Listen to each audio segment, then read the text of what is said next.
sommes en live ce soir avec Fares Achour.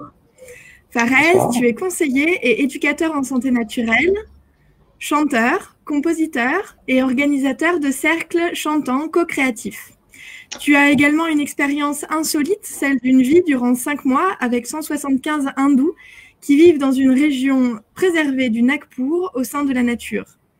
Je suis Oriane, créatrice de René, retrouver sa nature intérieure terrestre et sensible, qui propose un autre regard sur le monde. Nous allons aborder avec toi ce soir ta pyramide de la vitalité, un totem pour être en bonne santé. Et pour partir de la base, peux-tu nous dire ce qu'est selon toi une bonne alimentation ? Bon alors, la question est vaste en soi. Et qui dit... De quoi, pardon? C'est sûr, elle est vaste. Qui dit bonne base alimentaire dit que eh bien, il faut savoir ce qui est bon, ce qui est mauvais, donc ce qui est en soi, si tu veux, approprié à l'être humain et ce qui ne l'est pas. Déjà, ça commence comme ça. Donc, il faut déjà concevoir le fait que l'être humain en soi, pour vraiment répondre, déjà pour donner, si tu veux, une certaine approche et une certaine réponse à la question, déjà concevoir le fait que l'être humain est amené à s'alimenter dans l'environnement, dans un environnement qui est spécifique à sa nature. Voilà. Déjà, si on veut parler de bonne base en soi pour une bonne alimentation, c'est de chercher à comprendre dans quel environnement il a été constitué pour ensuite penser, savoir quelle est l'alimentation qui est là encore propre donc à sa biologie, donc à savoir à son anatomie, à sa physiologie, à ce qu'il est organiquement parlant. Et donc des aliments naturels, aliments naturels tels qu'on les trouve spontanément comme ça dans l'environnement qui correspond à l'homme naturellement. Voilà, c'est ça en soi, c'est-à-dire une alimentation qui est basée, moi j'aime bien parler de ces 3 points parce que si tu veux, c'est vraiment, selon moi, ce qui est élémentaire, ce qui est fondamental de prendre en compte, à savoir une alimentation qui soit au point, donc c'est-à-dire un aliment mûr, mature, ensuite un aliment qui est en soi naturel, donc c'est-à-dire non transformé. Et il peut y avoir des méthodes de transformation, comme par exemple, ne serait-ce que faire cuire un aliment.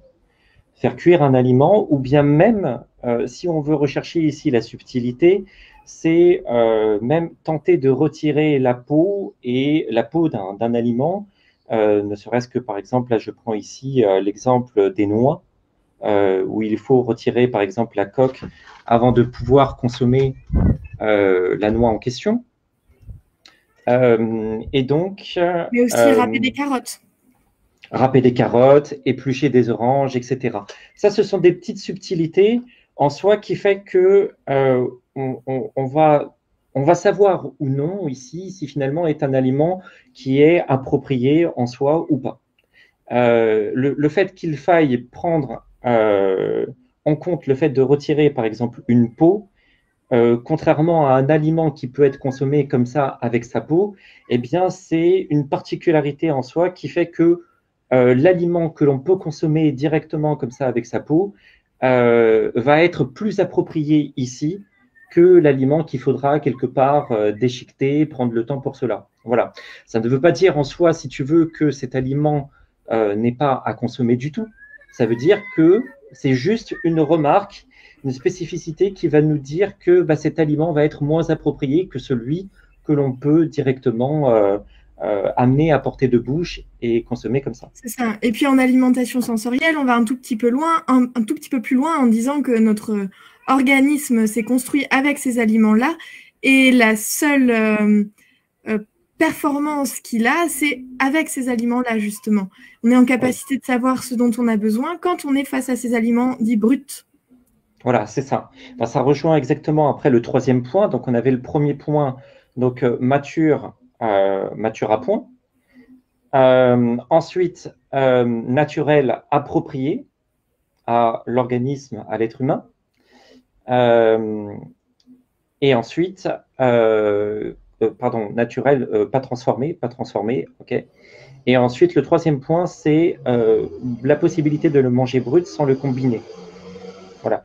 Donc, c'est-à-dire vraiment pouvoir consommer le produit tel qu'il est, donc sans le combiner à d'autres produits, justement pour quelque part tenter de cacher quelque part un goût qui ne serait pas appréciable. Voilà. Ou bien le fait qu'il n'ait pas une qualité suffisamment satisfaisante pour le compléter avec d'autres produits ici. Ouais. Voilà. Oui, parce donc, que, ouais. parce que ce qui sent bon et ce qui est bon au goût, c'est face à un aliment non transformé, c'est forcément ce qui correspond à nos besoins, donc ce qui est bon pour nous. Exactement. Si on se force à manger quelque chose qu'on n'aime pas, il y a de fortes chances pour que ce soit quelque chose dont on n'a pas besoin. Voilà, exactement. Alors ça, ensuite, on pourrait aller plus loin, si tu veux, dans cette... voilà, sur le sujet en question de savoir qu'est-ce qui est un aliment qui peut être plaisant naturellement d'un aliment qui ne l'est pas.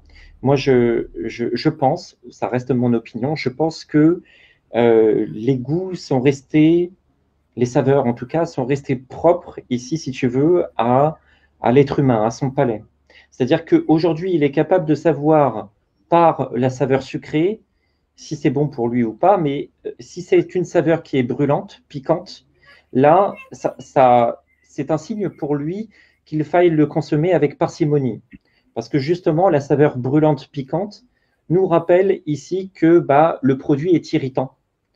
Et comme il est irritant, alors sa consommation doit être soit modérée, soit très modérée, ou bien complètement à éviter en fonction après de la quantité, de la dose de piquant et de poison qu'il y a à l'intérieur. C'est ce que dans mon jargon, j'appelle l'arrêt. Quelque chose qui fait qu'on arrête de vouloir le manger. Voilà, exactement. Ensuite, tu as ce qui est valable pour moi pour les piquants est aussi valable pour les amers. C'est-à-dire que ici, je pense également que les amers sont une saveur qui peut représenter une multitude de catégories de substances qui peuvent être non pas appréciées par l'organisme et non pas métabolisées par celui-ci. Et je pense ici notamment, par exemple, aux alcaloïdes. Tu as, par exemple, tout ce qui est théobromine, caféine, qui sont finalement des substances à la saveur très amère quand on les consomme et qui, selon moi, lorsqu'on regarde un enfant, si tu veux toucher cela, généralement, il a plutôt tendance à le rejeter, à dire c'est amer, j'aime pas ça. Bon. Mais tu as le pamplemousse. Le pamplemousse, c'est intéressant parce que tu as à la fois une saveur qui est sucrée et une saveur qui est amère. Plus le pamplemousse, après, ça dépend des variétés, mais en général, plus le pamplemousse est mûr, et moins il sera amer. Voilà. A contrario, l'endive, plus elle est jeune, moins elle est amère, et plus elle grandit, plus elle est très amère en soi. C'est la raison pour laquelle on consomme ici des endives qui ne sont pas mûres en soi. Bon, voilà. Ouais. Juste par rapport, voilà, donc ça, si tu veux, c'est une base en soi pour savoir qu'est-ce que l'être humain devrait consommer en matière d'aliments. J'aurais plutôt tendance à dire ici que spécifiquement, la catégorie d'aliments qui est vraiment en soi appropriée à l'être humain me semble être les fruits. Et ensuite, pas non plus n'importe quel fruit, parce que moi, j'ai classifié, bon, je n'ai pas la possibilité là de donner ensuite les données les expériences, les analyses moi que j'ai faites concernant différents fruits, mais j'ai pu ici regrouper les différents fruits qui sont les plus appropriés, les moins appropriés pour l'être humain, donc en fonction des spécificités dont celles dont on a parlé, comme par exemple la peau. Voilà, la peau du produit. Mais en soi, si tu veux, il y a certains fruits. Est-ce qu'on peut retrouver Oui. Est-ce qu'on peut retrouver ces analyses quelque part? Alors, ces analyses, pour le moment, je ne les ai pas publiées. Je le ferai, mais je pense dans les mois à venir, voire l'année prochaine, parce que ça va être ici constituant d'un ouvrage qui va porter donc, sur l'alimentation et qui mettra justement en avant ce travail qui est fait sur le fait de savoir quel est l'aliment le plus approprié ici à l'être humain et vers lequel on pourrait se diriger et qui serait vraiment ici à 100% approprié à l'être humain. Donc, j'ai classifié les choses de sorte de savoir quel est vraiment le produit naturel spécifique absolument à l'être humain et en allant en dégressif, si tu veux, en allant vers le bas, c'est-à-dire le produit le moins approprié. Voilà. Je n'ai pas répertorié ici Est-ce que tu peux nous dire juste sur quelle base Pardon.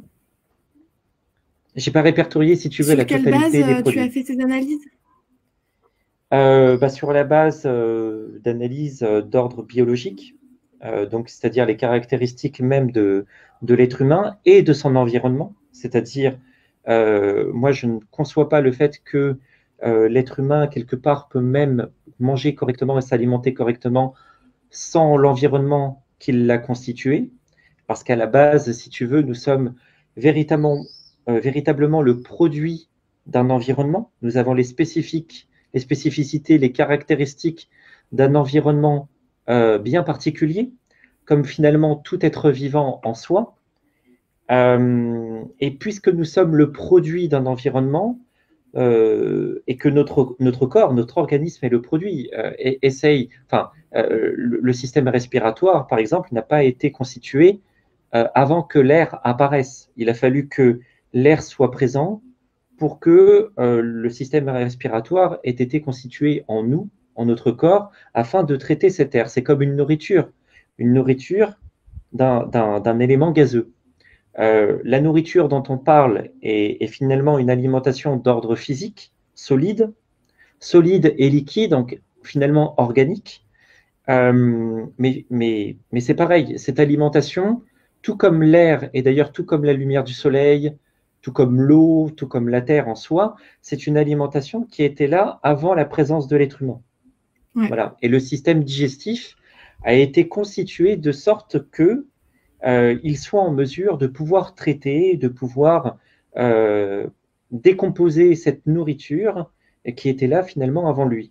Donc il y avait bien une nourriture qui était là avant pour que ce système digestif ait été composé tel qu'il est et tel qu'on le connaît aujourd'hui.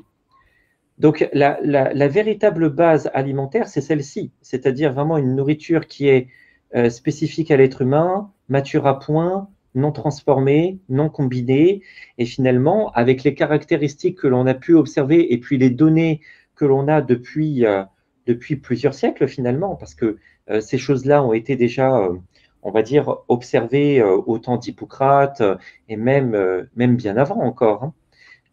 Même dans la civilisation égyptienne, on parlait déjà d'alimentation et on cultivait finalement l'alimentation qui était appropriée vraiment ici, si tu veux, à l'être humain. Bon. Donc, ce n'est pas quelque chose qui est nouveau.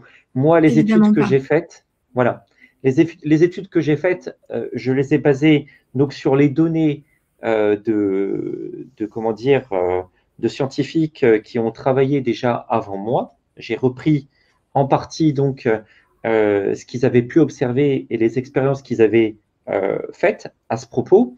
Et puis ensuite, moi-même, sur les expériences que j'ai faites avec moi-même, et puis également avec d'autres personnes par le passé, donc au cours de mes expériences des 14 années depuis que j'étudie donc l'hygiène naturelle.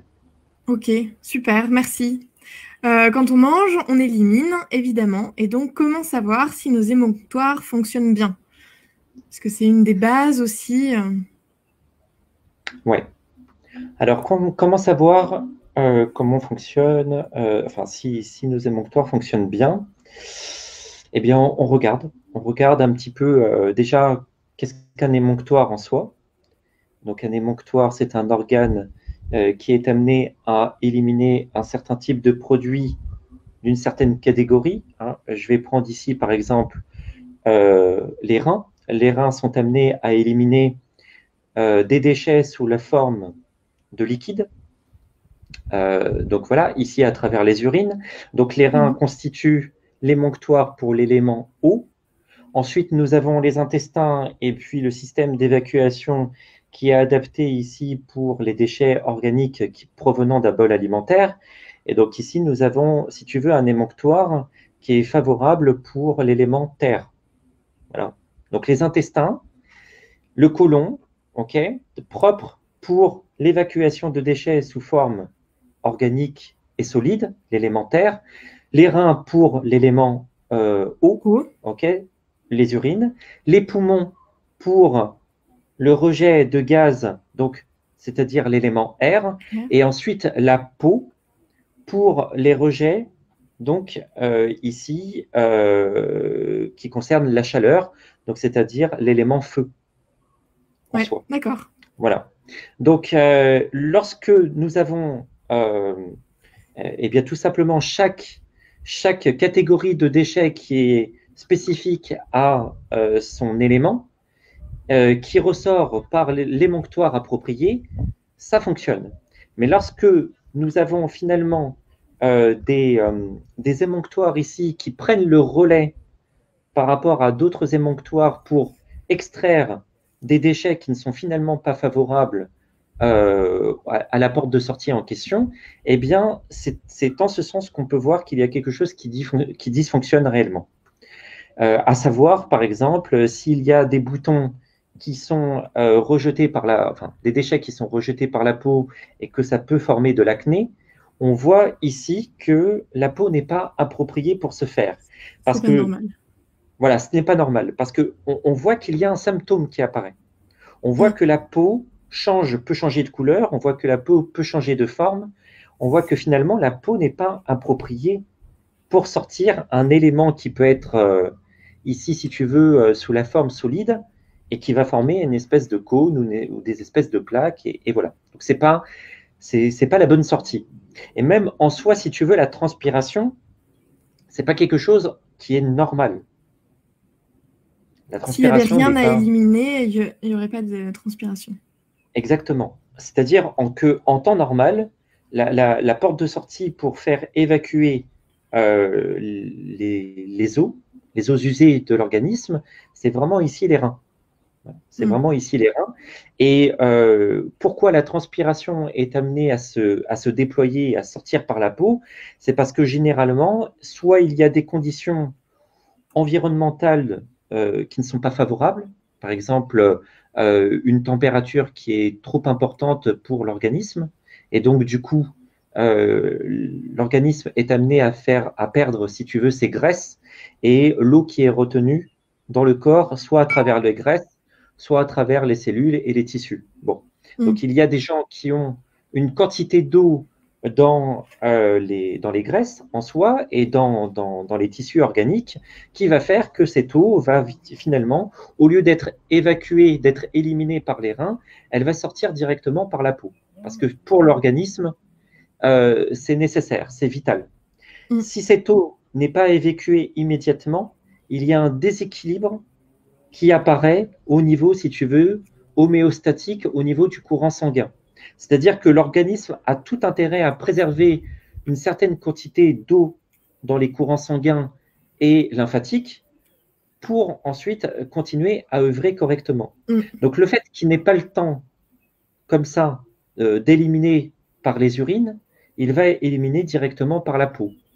Pourquoi il fait cela? Parce qu'en général, l'organisme est déjà dans une activité, il est déjà dans quelque chose où il peut y avoir une énergie qui va être utilisée et qui va faire que cette énergie-là ne va pas être, si tu veux, utilisée pour être éliminée, pour éliminer finalement les eaux usées du corps. Et donc les eaux qui sont relâchées, qui ont été brûlées à partir des graisses et puis qui sont remises en circulation dans le corps.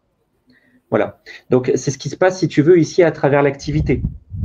À travers l'activité, on a un corps qui va être amené à perdre les os directement par la peau parce qu'il n'a aucun moyen de faire autrement. Pour pouvoir éliminer et pour pouvoir ici faire circuler l'eau par les urines, il faut retrouver le repos. Tout à fait. Merci.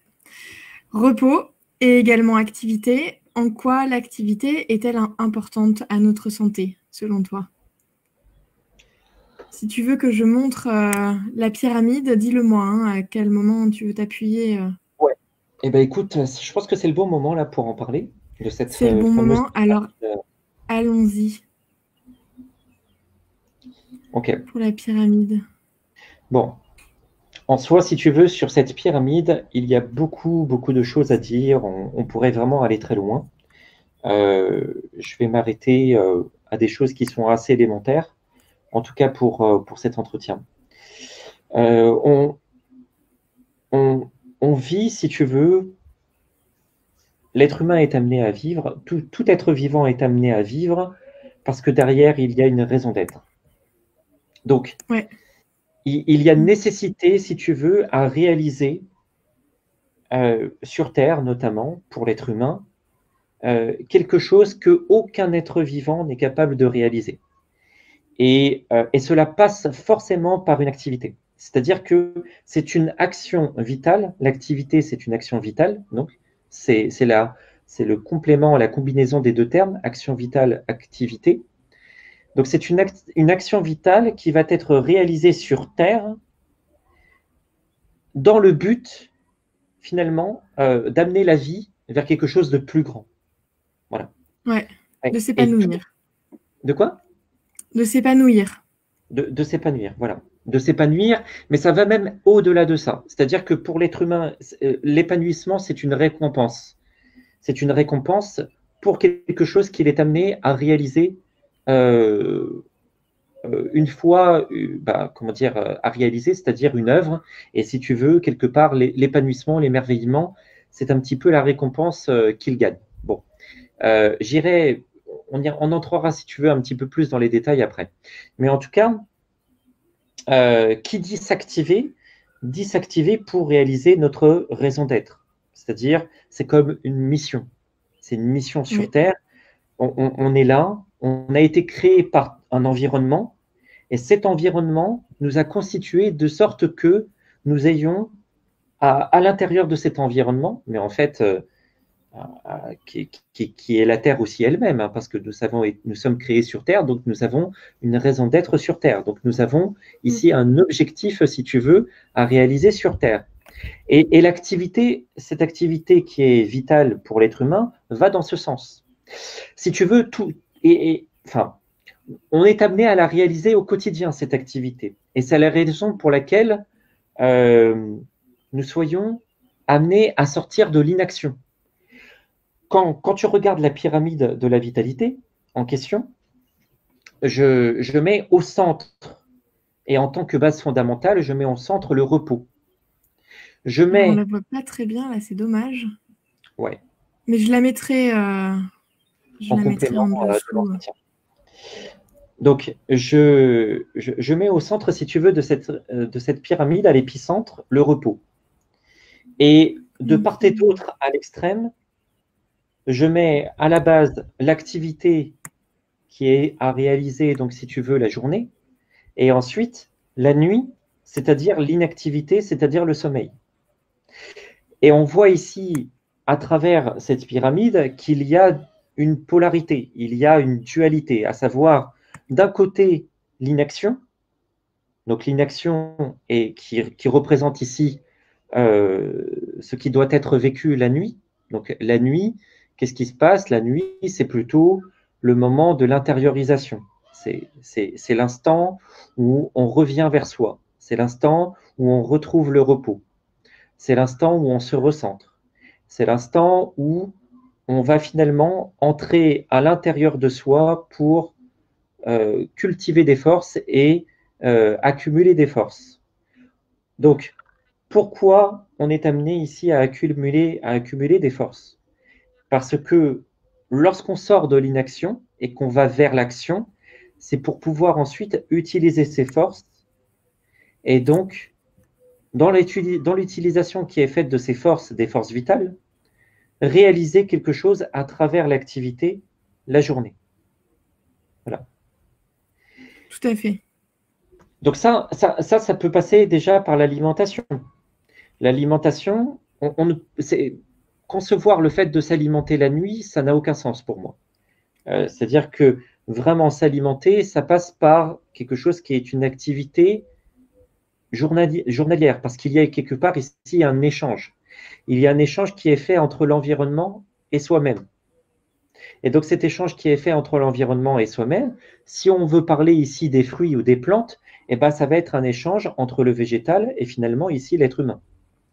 Donc cet échange-là, cette communication-là, et le fait qu'on puisse prendre un produit d'un végétal pour pouvoir ensuite s'alimenter, eh bien c'est une activité ici qui va être faite, qui va être appliquée donc la journée, et c'est pour ça que je l'ai mis, si tu veux, perpendiculairement Ouais.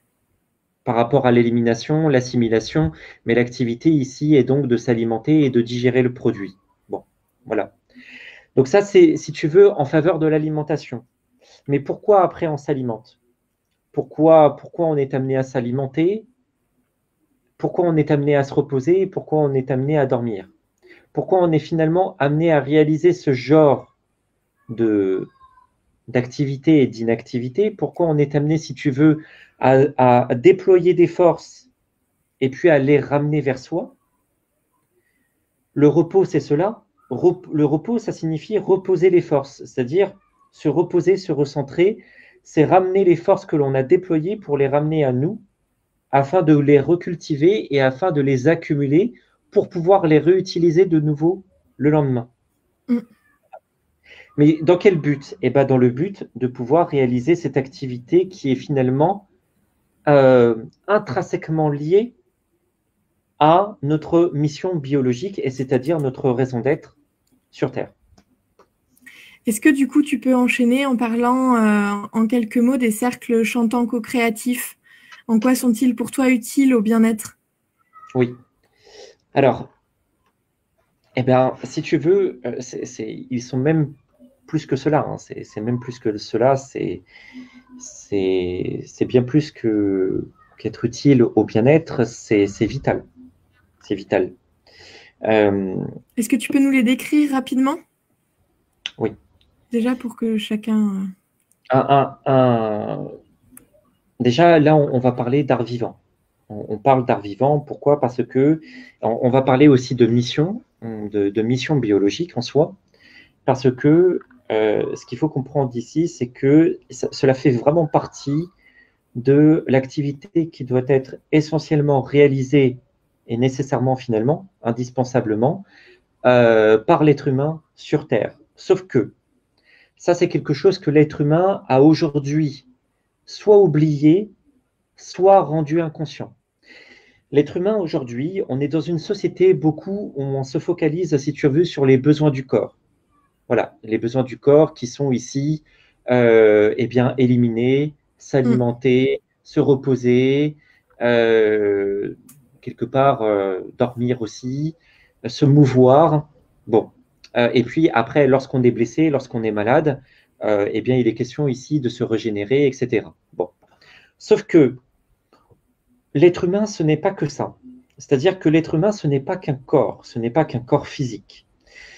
Il y a au moins 4 corps chez l'être humain. Il y a le corps physique, il y a le corps émotionnel, sentimental, il y a le corps mental et il y a finalement le corps spirituel. Bon, si on veut limiter, si tu veux ici, l'observation que peut faire, si tu veux, un vitaliste ou un hygiéniste sur ce que peut être l'être humain. Maintenant, comme je le disais, il est question ici de besoins du corps et on discute, si tu veux, beaucoup des besoins du corps, mais on ne discute pas suffisamment des besoins de l'âme et encore moins quelque part des besoins de l'esprit, qui sont autant nécessaires que les besoins du corps. Donc, on se focalise sur les besoins du corps, mais en réalité, l'être humain, comme je le dis, est plus qu'un corps, il est composé d'une âme et d'un esprit. Et finalement, le corps, qu'est-ce que c'est? C'est juste en soi un vase, un véhicule qui permet à un esprit de pouvoir s'incarner dans ce véhicule. Et comment il a la possibilité de le faire? Il a la possibilité de le faire par le fluide qu'est l'âme. Voilà. Donc l'âme est ici nécessaire pour pouvoir, à l'esprit, s'incarner dans la matière, et c'est ainsi ce que l'on est. C'est-à-dire nous sommes finalement des êtres spirituels qui sont matérialisés dans une terre, dans un vase, dans un corps, pour pouvoir réaliser une mission sur Terre. Bon.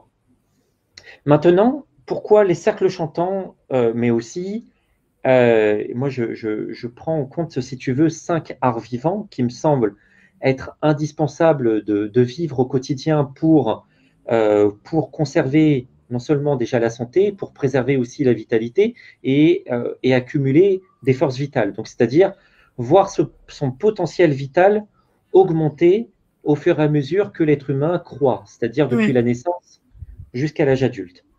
Donc, il y a déjà le prendre soin. Le prendre soin, pour moi, c'est l'un des arts vivants les plus importants. C'est la base. Voilà. Dont l'alimentation, la bienveillance, la bonne communication, les massages aussi, et puis ce contact chaleureux physique et ce respect que l'on peut avoir les uns avec les autres, tout cela, c'est nécessaire. Ce n'est pas quelque chose qui est optionnel, qui est dispensable. Le prendre soin, la bienveillance, le respect, la bonne communication, la bonne alimentation, le contact, et puis les échanges, c'est quelque chose qui sont nécessaires pour l'être humain. Ce n'est pas quelque chose dont on peut se passer. Et ça ne touche pas, si tu veux, uniquement aux besoins du corps. C'est quelque chose qui est en rapport même avec autrui, avec l'autre et avec les autres êtres vivants qui sont finalement dans l'environnement de l'être humain, qui devraient être dans l'environnement de l'être humain. Donc, ça prend en compte aussi ici le corps social. Ça fait appel ici à la famille et à la communauté.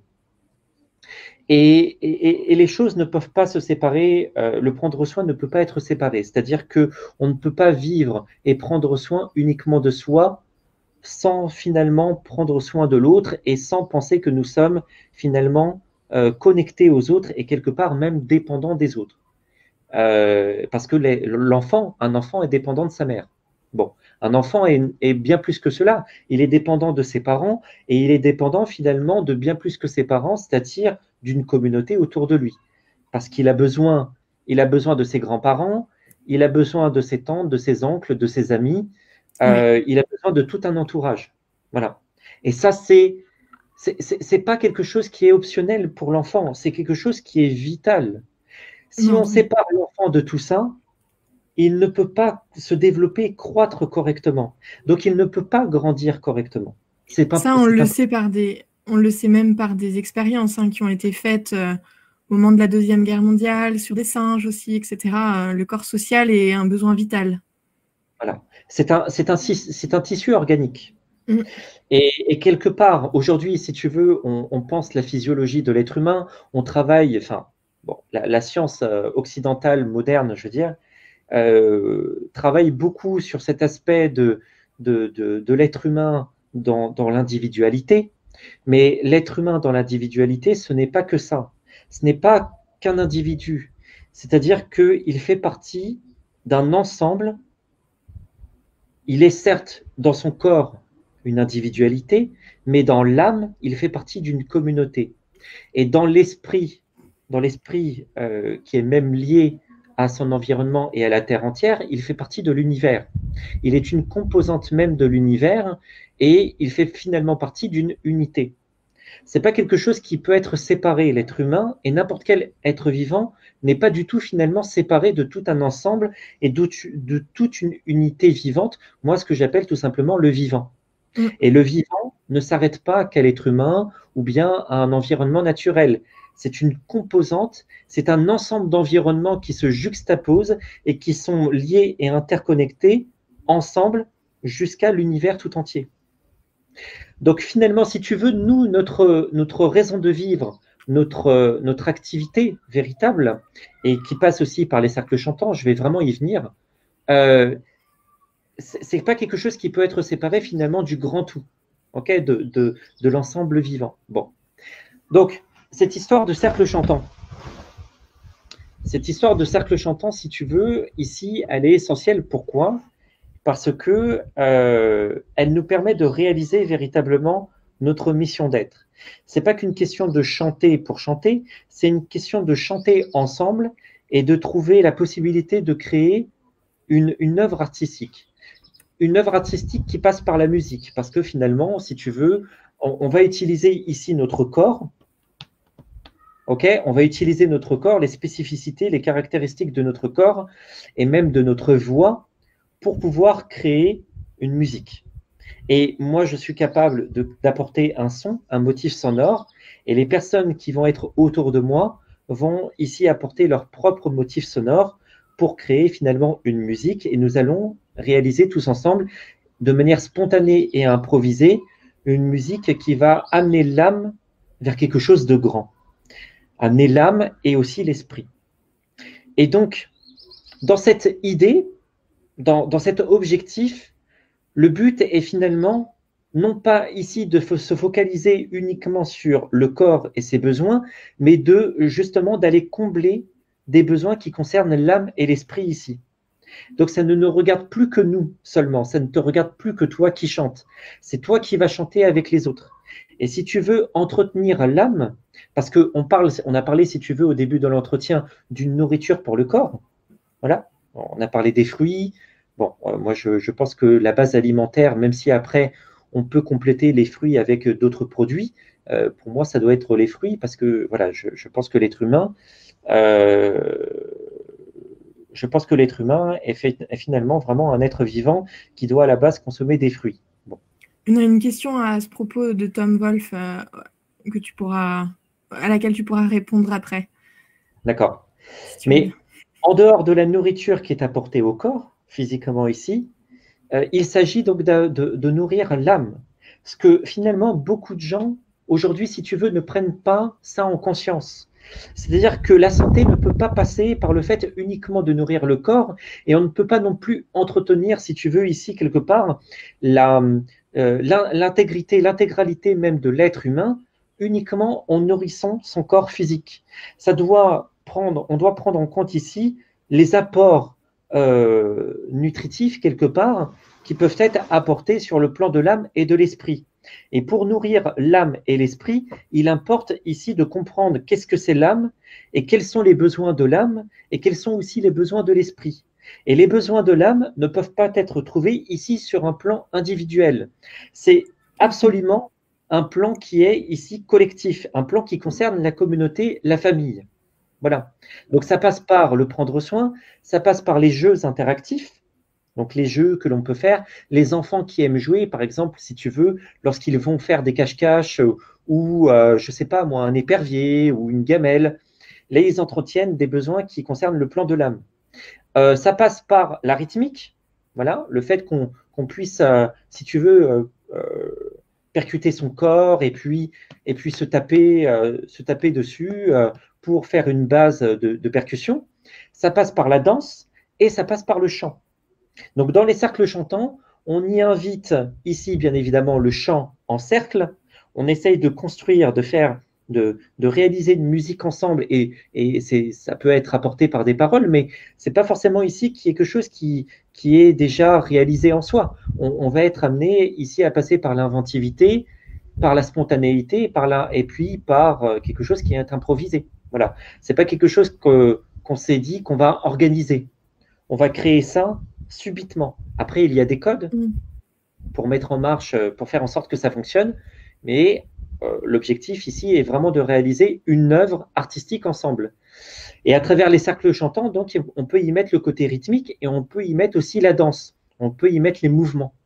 Et puis après, tout autour de ça, eh bien, il y a cette recherche de l'amusement, de l'épanouissement et bien évidemment du prendre soin, comme on l'a dit. En cultivant ça, on retourne véritablement dans l'amour. Pour moi, c'est véritablement revenir dans l'amour. On recrée des liens sociaux, et il ne peut pas y avoir de santé sans amour. Voilà, pour moi, il ne peut pas y avoir de santé sans amour. Il ne peut pas y avoir de santé sans individualité, communauté et universalité. Voilà, la santé, c'est quelque chose qui dépasse l'être humain. C'est même quelque chose qui dépasse tout être vivant. La santé, qui dit santé, veut dire ce qui fonctionne. Voilà, ce qui fonctionne durablement. Mm. Quelque part, c'est ça. Et pour entretenir sa vitalité, on doit vivre dans quelque chose qui fonctionne durablement. Oui, et au-delà de ça, enfin, d'un point de vue physiologique, tout ça se retrouve avec les hormones, l'ocytocine, etc. Et on en a un besoin crucial pour être épanoui, pour le lien d'attachement avec les enfants, etc., etc. Voilà. Ouais. Et l'évolution a mis en place justement ce côté plaisir de faire ce qu'on fait quand ça répond à un acte juste. Donc, le fait d'être en communauté et donc de servir un groupe, c'est bon pour l'évolution et donc c'est bon pour nous, Voilà, entre autres. exactement. Tu ne peux pas penser, si tu veux, la santé sans finalement te dire que ça te regarde, enfin, en pensant que ça te regarde uniquement toi. C'est-à-dire que on est aujourd'hui, si tu veux, en train de penser la santé sur un plan uniquement individuel. C'est-à-dire qu'on on va penser que voilà, la santé, c'est le fait de bien manger, c'est le fait de faire de l'activité physique, et puis ensuite aller dormir, se reposer, et puis le lendemain, on recommence un petit peu, si tu veux, cette routine. Mm, Si on pense cela, on se plante complètement. On se bien plante sûr. complètement. C'est-à-dire que on ne peut pas penser, se dire être en bonne santé. D'ailleurs, être en bonne santé, ça veut rien dire. Soit on est en santé, soit on vit en santé, soit on vit dans la maladie. Voilà, c'est clair. Mais on ne peut pas penser être en santé et se dire que moi je vais bien alors que je ne vis pas finalement avec le vivant tout autour de moi. Mm. Se dire qu'on est en santé, mais que finalement on vit dans une ville, non, non, pour moi c'est pas possible. Si on vit avec le vivant et toute la nature autour de nous, oui, et encore ça dépend. Parce que si tu veux, ton organisme à toi n'est pas fait n'importe comment. Ce que je veux dire par là, c'est que on a l'estomac et en dessous il y a les intestins, d'accord? À côté de cela, il y a le cœur. Mais si tu veux, tous ces organes sont placés à un endroit bien spécifique dans le corps, d'accord? Et c'est-à-dire que tout ce qui a été constitué en nous a été constitué à un endroit bien particulier dans le corps. On ne va pas retrouver le cœur au niveau du genou. Ça n'a aucun sens. D'accord? Si tu veux, les vaisseaux sanguins vont aller jusque-là. Bon, ok. Mais les cellules du cœur ou les cellules stomacales, tu ne vas pas les retrouver au niveau de ton genou. Tu vois ce que je veux dire? Donc aujourd'hui, l'être humain, c'est un peu ça sur Terre. C'est-à-dire que imagine-toi être une cellule, tu appartiens à une communauté d'êtres humains. Cette communauté, c'est un organe, d'accord? Toi, tu es une cellule dans cet organe. Tu es une cellule dans l'estomac, admettons. Ok? Tu es un être humain, tu es une individualité. Sauf que tu dois vivre dans l'estomac pour réaliser une fonction. Mm. Et l'estomac ne peut pas fonctionner sans les cellules. Mais les cellules ne peuvent pas chacune réaliser cette fonction de digestion. Il n'y a que l'estomac qui peut faire cela. D'accord? Donc, c'est-à-dire que réaliser notre mission de vie sur Terre, ça doit passer par la communauté. Ça ne peut pas être une entreprise qui est individuelle ici. Ça veut dire que la communauté, c'est l'organe, c'est l'estomac. Je l'identifie, je le compare ici à l'estomac. Et toi, tu es une cellule, moi, je suis une cellule dans la communauté, dans l'organe. L'organe, la communauté, peut réaliser cette fonction que l'être humain, la raison pour laquelle l'être humain est sur Terre, mais il ne peut pas réaliser cette fonction seul individuellement. Or, il faut savoir que il y a une loi, si tu veux, en hygiène naturelle, en hygiénisme, qui dit, c'est une loi, c'est l'une des premières lois qu'on étudie, notamment lorsqu'on étudie vraiment le vivant, c'est la loi de l'existence. La loi de l'existence, elle dit quoi? Elle dit très simplement que tout ce qui existe dans l'unité du vivant, dans le grand tout du vivant, a une raison d'être. Mm. Voilà. Ok? Si tu ne sais pas quelle est la raison d'être de l'être humain, eh bien, tu es amené à disparaître. C'est-à-dire que si au quotidien, tu ne réalises pas ta raison d'être, et non pas en tant qu'être humain individuel seulement, mais dans un organe, une communauté d'êtres humains, eh bien, tu es amené à disparaître. Ça, c'est une des raisons pour lesquelles on meurt aujourd'hui. C'est parce que l'être humain ne sait pas aujourd'hui quelle est sa raison d'être sur Terre. Et si on peut penser être en santé sans pouvoir réaliser notre raison d'être sur Terre, eh bien, c'est une illusion, on se trompe. Si on peut penser vivre sans sa famille, sans communauté, sans nature autour de nous, et penser être en santé, et puis s'exercer un petit peu en ville, etc., et puis prendre le soin de bien manger, mais ne pas penser à réaliser ce pourquoi on est sur Terre, on ne peut pas être en santé ainsi. Ce n'est pas possible. Voilà. Oui, c'est ça. Et puis c'est certainement pour ça qu'il y a autant de ventes d'antidépresseurs, particulièrement en France. Aujourd'hui, tout le monde, si tu veux, aujourd'hui est malade. Aujourd'hui, tout le monde est malade. Ce n'est pas 99%, 95%, c'est 100%. Pourquoi? Parce que la Terre aujourd'hui est dans un total déséquilibre. Aujourd'hui, si tu veux, nos environnements sont complètement bouleversés. S'ils sont déséquilibrés, comment veux-tu que nous soyons équilibrés à l'intérieur? C'est sûr. Voilà, nous sommes le produit d'un environnement, donc cet environnement nous a constitués. Si lui-même est malade, eh bien forcément nous sommes nous-mêmes malades, puisque nous dépendons, voilà, nous dépendons directement de notre environnement. Nous vivons de ces conditions, nous vivons de ces éléments, nous vivons de ces facteurs. Donc c'est ça qui est compliqué. Bon, en soi, je ferai une autre vidéo pour réexpliquer tout ça, parce que je pense que ça, c'est un sujet qui est important. Je m'étais dit que j'appellerais cette vidéo le mythe de la santé. Elle sortira, je ne sais pas quand, mais je la ferai. Voilà. Parce que ça, c'est important de comprendre ça, si tu veux. Ah oui, pour moi, c'est un totem, justement. C'est le titre de la conférence. Tom te demandait donc, peux-tu nous parler de ton mode d'alimentation et depuis combien de temps as-tu choisi une alimentation essentiellement de fruits ou pas et pourquoi? Alors, moi, j'ai connu expérimentalement, on va dire, l'hygiène naturelle. Bon, moi, je parle d'hygiène naturelle, c'est l'hygiénisme, voilà, pour les ancêtres, pour les gens qui sont vraiment, qui apprécient ce terme. Je n'aime pas trop ce terme. Je préfère parler d'hygiène naturelle. Je trouve ça plus chaleureux, plus cool.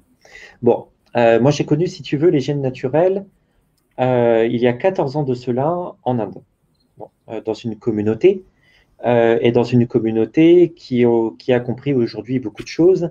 Et justement, là-bas, il y a des gens qui vivent, voilà, qui ont appris à vivre correctement, plus ou moins correctement, pour connaître des âges assez remarquables aujourd'hui.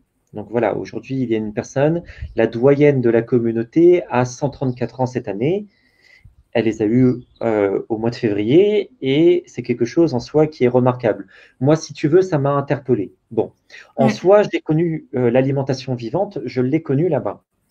Je m'étais dit que… Parce qu'eux mangent ce qu'il y a dans la nature uniquement?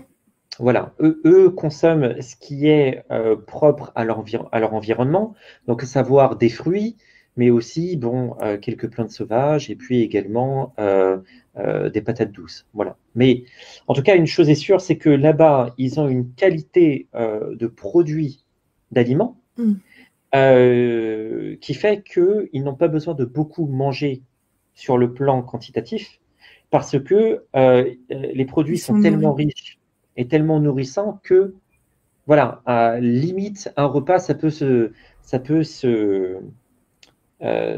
résumer à la consommation d'un fruit. Ben, en plus, voilà. S'ils sont en communauté, ils sont nourris autrement. Je pense que on surmange partout dans notre société, certainement parce qu'on comble un vide émotionnel qu'il n'y a pas quand on vit en communauté. Oui. C'est marrant parce que voilà, moi j'ai regardé l'entretien que tu as eu avec Eric Darche et puis il parlait de quoi? Il parlait de carence. Et c'est vrai qu'aujourd'hui, on est vraiment carencé. Mais on n'est pas nécessairement carencé comme on le pense. C'est-à-dire que moi, je ne vois pas nécessairement des carences sur le plan physique, nécessairement. C'est-à-dire qu'avec l'alimentation qu'on a aujourd'hui, c'est impossible pour moi qu'on soit carencé. Il va y avoir plutôt des carences sur le plan physiologique parce que le corps fonctionne mal. C'est surtout ça. Les organismes aujourd'hui ont plus ou moins relativement du mal, si tu veux, à traiter les aliments que l'on donne au corps. Déjà parce qu'on donne des produits qui peuvent être intoxicants parce qu'ils sont transformés, dénaturés. Et puis parce qu'on mange tout et n'importe quoi aujourd'hui. Donc, il y a toutes sortes d'agressions qui va faire que l'organisme, à un moment donné, n'est plus capable de digérer et de s'approprier les éléments nutritifs de manière correcte. Et je pense que c'est surtout aussi pour ça qu'on est carencé, en tout cas sur le plan de l'alimentation physique. Maintenant, comme j'en ai parlé tout à l'heure, on est surtout carencé aussi sur le plan de l'âme et sur le plan spirituel. La vie passe par l'âme. Ça, il faut le comprendre. La force vitale, celle dont je parle à travers la pyramide de la vitalité, la force vitale passe par l'âme. Elle est le fluide, si tu veux. L'âme est le fluide qui va permettre donc à l'esprit de s'incarner correctement dans le corps. Mais cela n'est que possible seulement si l'âme est bien entretenue. Et pour entretenir l'âme et les forces de vie qui parcourent l'âme et finalement qui passent à travers nous, il s'agit donc de comprendre quelle est cette nourriture, comment on peut se cultiver cette nourriture pour maintenir les forces vitales à l'intérieur de chaque organisme vivant. La raison pour laquelle nous vieillissons, c'est parce que notre potentiel vital n'est pas entretenu, donc les forces vitales ne sont pas accumulées, par conséquent, ce potentiel vital est amené à se réduire. Et s'il est amené à se réduire, c'est parce que justement, nous ne prenons pas le soin de nous nourrir correctement quotidiennement sur le plan de l'âme et notamment aussi de l'esprit. Si tu veux, le système a très bien compris cela. Le système dans lequel nous vivons à l'heure actuelle aujourd'hui, il a très bien compris que ce qui maintient les êtres en vie, c'est le fait qu'ils vivent ensemble. Donc, qu'est-ce qu'a fait le système? Eh bien, il nous a séparés, il nous a complètement individualisés jusqu'à ce que finalement, nous soyons amenés à vivre dans le burn-out, dans l'épuisement, dans le manque d'énergie. Voilà. Mais qu'est-ce qui fait la force? La force est quelque part, qu'est-ce qui nous maintient dans la vitalité et qui nous préserve de la maladie? C'est l'harmonie, c'est l'union entre les êtres. Voilà, comme on dit, l'union fait la force, mais c'est quelque chose qui est véritablement véridique. Justement pour justifier le pléonasme ici, c'est véritablement véridique. Voilà. Ce qui nous maintient forts les uns et les autres et ce qui nous préserve de la maladie, c'est le fait de cultiver nos liens d'âme. Et le fait de cultiver nos liens d'âme, c'est nous ramener véritablement dans l'amour. Amour, ça signifie âme remplie de vie. Voilà. Amour, ça signifie âme remplie de vie. Âme remplie de lumière, amour, c'est ça que ça signifie. Donc, on ne peut pas penser vivre, comme je le disais tout à l'heure, dans la santé sans amour. Pour moi, c'est une illusion. On ne peut pas non plus penser vivre sans amour, parce que ce qui maintient la vie, c'est véritablement l'amour. Hein. La force des forces, c'est l'amour en soi. Et on ne peut pas non plus penser guérir, c'est-à-dire sortir de la maladie, c'est-à-dire sortir de quelque chose qui dysfonctionne pour retourner vers quelque chose qui fonctionne, sans passer par l'amour. Voilà, revenir dans la santé, revenir vivre dans la santé, c'est revenir vivre dans ce qui est fonctionnel, mais pour revenir vers ce qui est fonctionnel, donc c'est-à-dire dans le vivant, il faut revenir dans l'amour. Ça commence par là. Voilà, ça commence par là, avec une intelligence, une organisation, bien évidemment. Voilà. Super, merci. Est-ce que cette crise de la Covid change quelque chose dans ta façon de voir la vie? Alors, on voit à quel point on est dans une société séparatiste. Oui. Oui, il y a ça. Ça montre quoi? Ça montre que, selon moi, on ne comprend pas véritablement, tout simplement, ce qu'est, au fond, la maladie et encore moins ce qu'est la santé. C'est-à-dire qu'on est vraiment dans une société aujourd'hui où la peur est constante. Voilà. On ne peut pas penser vivre dans l'amour et en même temps vivre dans la peur. C'est ça, la peur remplace certainement l'amour dont tu parlais juste avant. Hein. Exactement. La maladie apparaît sur le terreau de la peur. La maladie apparaît sur le terreau de la peur. Lorsqu'on vit dans l'amour, comment veux-tu que la maladie se développe? C'est pas possible. La maladie ne peut pas se développer sur le terreau de l'amour. Ce qui se développe sur le terreau de l'amour, c'est la bienveillance, c'est l'harmonie, c'est la paix, c'est la joie. Ce qui se développe sur le terreau de la peur, c'est la maladie, la guerre, la détresse, la séparation, la division, et finalement la crainte et la méfiance envers tout et n'importe quoi, envers même le vivant. La raison pour laquelle nous mourons, c'est parce que quelque part, nous avons peur de vivre. Et si tu vois bien, enfin, les enfants qui sont dans quelque chose qui est civilisé, on va dire, dans la société, ils ont peur de tout ce qui vit. Ils ont peur des araignées, ils ont peur des insectes, ils ont peur des serpents, etc. La communauté dans laquelle j'étais, non. Il y avait un grand amour et un grand respect pour tout ce qui vivait. Et tenir sur sa main ou dans ses bras une araignée, un serpent, c'était quelque chose en soi qui était naturel. Et il n'y avait pas de peur et donc pas de confrontation. La confrontation, la guerre apparaît dans la peur. Dans l'amour, il y a la coopération, il y a l'union. Donc aujourd'hui, si tu veux, cette crise, elle me fait prendre conscience, encore plus, si tu veux, à quel point les gens n'ont pas compris cela. Ils ont peur de quelque chose qui est invisible, mais en soi, il ne s'agit pas d'avoir peur d'un virus qui est là et qui est dans l'air en soi, qui est relativement finalement peu dangereux au final, pour ne pas dire pas dangereux du tout. Par contre, ce qui est dangereux derrière, c'est toujours cette ignorance, cette inconscience et finalement cette incompréhension quant à savoir finalement qu'est-ce qui nous fait vivre, ce qui nous maintient en vie, ce qui nous maintient, si tu veux, dans la santé et dans la joie et loin de la peur. Donc ça revient à dire encore une fois que on voit qu'il y a une grande majorité qui n'a pas compris quels sont les fondamentaux de la maladie et les fondamentaux de la santé. Si les gens avaient compris cela, eh bien, selon moi, ils n'auraient pas peur des virus. Ils n'auraient pas peur, d'ailleurs, ils n'auraient pas peur de mourir parce qu'ils vivraient réellement. Lorsque tu es vie dans l'amour, tu vis réellement. Lorsque tu es dans la peur, tu ne vis pas réellement, tu survis au final. Et quand tu es dans la survie, tu te méfies de tout. Et tu te méfies même de quelque chose que tu ne vois pas. Voilà. Pour moi, il suffit pas seulement de prendre conscience quand même de ça.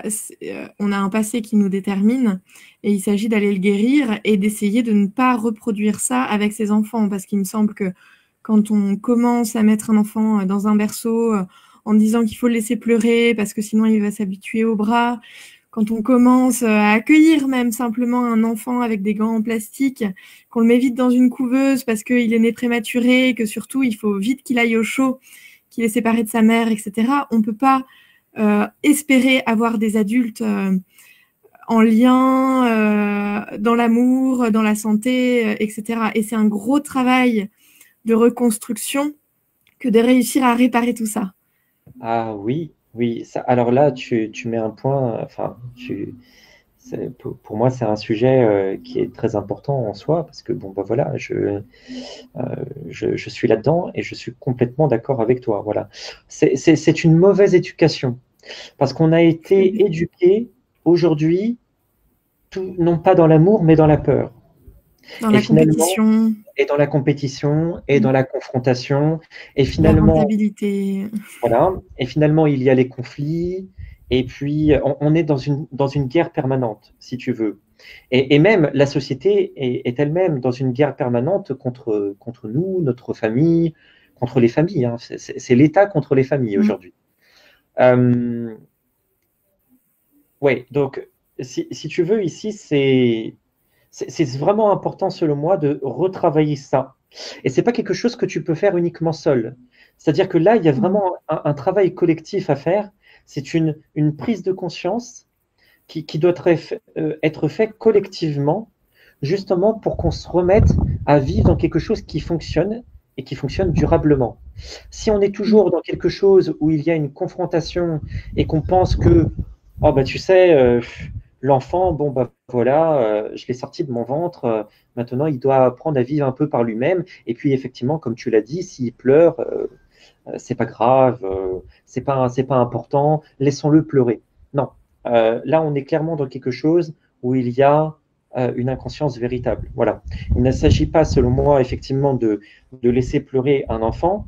Il s'agit d'être justement au plus proche de lui pour qu'il puisse se réaliser correctement. Voilà. Et le fait qu'il pleure, c'est parce que ici, il y a finalement un besoin qui n'est pas comblé, il y a quelque chose qui est mal compris, Et bon, voilà, selon moi, je vais être un petit peu radical, mais je pense que tant qu'on n'a pas fait ce travail de fond, de, de, de réapprendre quelque part à vivre et de réapprendre de se rééduquer pour justement donner la vie, tant qu'on n'a pas fait cela, je pense que c'est pas utile de faire un enfant. Moi, je suis assez radical là-dessus. Je pense que c'est vraiment très important que, bon, je dis ça, je ne jette pas la pierre aux parents, mais ce que je veux dire par là, c'est que je pense qu'avant de penser à faire un enfant, c'est très important de se dire, est-ce qu'on a les conditions déjà pour avoir un enfant, pour qu'il puisse grandir correctement? Et est-ce que nous avons un mode de vie et une intelligence, une organisation qui est appropriée pour que ce petit être vivant puisse grandir correctement et dans quelque chose qui est bienveillant? Voilà. Je pense que si on n'a pas réfléchi à ça avant de donner un enfant, je pense on commet une erreur. On commet une erreur, et même présentement et pour les générations futures. Certainement. Et moi, c'est pour ça que je propose des accompagnements de femmes enceintes et des stages pour les familles, parce que je pense que c'est primordial d'agir sur cette séquence-là de vie. Je pense que pour être déterminant pour un futur, il faut d'ores et déjà la génération qui vient l'accueillir comme elle devrait être. Donc, il y a des solutions pour ça, parce que nous-mêmes, on n'a pas été accueillis comme il fallait. Et c'est pas toujours évident de donner ce qu'on n'a pas reçu. C'est même très compliqué. C'est très compliqué, mais on peut réussir quand même à se réparer petit à petit et à donner aux enfants ce qu'il faut. Parce qu'on est dans une société très paradoxale où les tout petits sont laissés s'autonomiser dès un âge qui est complètement indu, parce qu'il ne faut pas qu'ils s'attachent. Et à côté de ça, dès qu'ils grandissent un peu, ils vont à l'école et il faut les forcer à apprendre quelque chose qu'ils ne veulent pas. Donc, on leur demande de l'autonomie et en même temps, on les prive complètement d'autonomie sur leurs apprentissages, sur leurs ressentis d'eux-mêmes, etc. C'est un paradigme qui ne peut pas fonctionner, quoi. Oui, exactement. Un enfant, selon moi, ne peut pas grandir correctement dans cette société, surtout si il est enregistré dans le système scolaire. Voilà, dans le système scolaire actuellement, il a besoin de sa mère, il a besoin en réalité de toute sa famille. Hein, et quand je dis toute sa famille, c'est même plus que... On parle du proverbe, il faut un village pour éduquer un enfant. Hein. Mais encore une fois, ça c'est vraiment un proverbe véritablement... De la sagesse. Voilà, exactement, oui. Et puis, voilà, il a besoin de recevoir physiologiquement des hormones, toutes sortes de substances qui proviennent du lait maternel. La mère doit être également posée dans quelque chose qui est stable. Elle doit être bien entourée pour permettre justement d'apporter le nécessaire convenablement à son enfant. Voilà. Elle doit ne manquer de rien.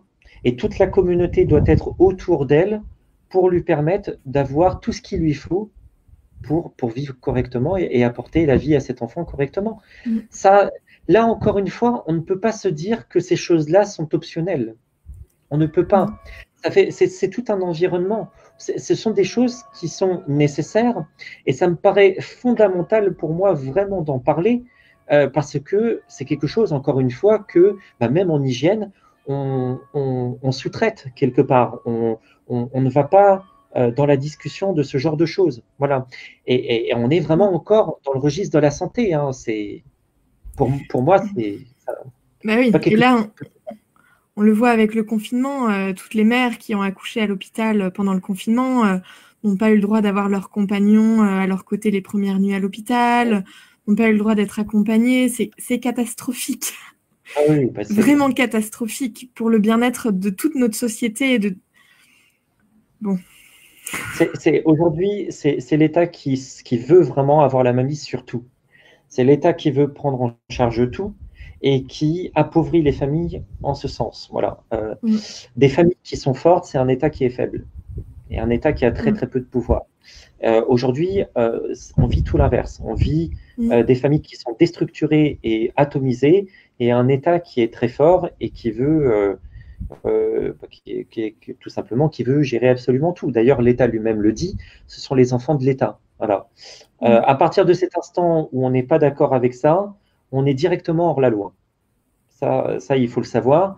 Et de toute manière, on ne peut pas vivre, quoi qu'il en soit, selon la vision consumériste que souhaite imposer cet État. Donc, il faut vraiment faire. Moi, j'essaye de reconstituer là depuis plusieurs années.